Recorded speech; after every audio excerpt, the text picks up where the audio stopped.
If giving feedback in your club feels like walking on eggshells, I want to show you why that's happening and exactly what to do instead.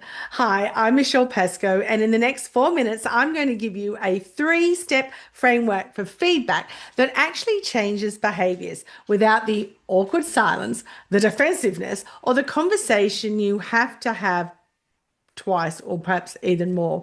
Middle managers and registered clubs tell me the same thing all the time.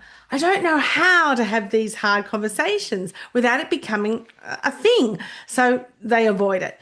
The standard slips, the behavior continues, and suddenly it's a performance issue when it could have been a 2-minute conversation 3 weeks ago.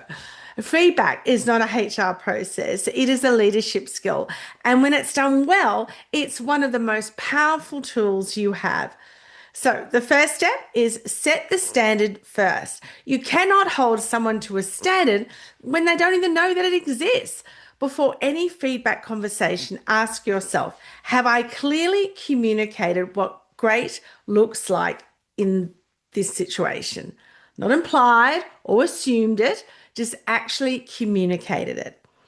It's not enough to brief the team once. Standards need to be demonstrated, modeled, and reinforced. So before you deliver feedback, make sure you've done that work. If you haven't, the first conversation is not feedback, it's a standard reset. Start there. Step 2. Lead with observation, not judgment. Now, I know that's hard. We all judge people, whether you believe it or not, we do. But when it comes to delivering feedback and ideas and what the standards are, there cannot be judgment there. This is where most feedback breaks down. We go into the conversation with a conclusion already formed and we deliver it as a fact. You're not engaged, you don't care, you're always late. Those are judgments, and judgments trigger defensiveness every single time. Instead, lead with what you observe specifically and factually. So perhaps a conversation like this. I noticed that in the last 3 member interactions I've observed this week, the greeting was skipped. Can you walk me through what was happening for you in those moments? See the difference? You're describing a behavior, not attacking a person. That gives them somewhere to go in the conversation, and it gives you information which might reveal something, hey, that you didn't expect. Step 3, make it two-way. The fastest way to kill a feedback culture is to make every conversation one-directional. I talk, you listen. You agree, done. Great feedback is dialogue.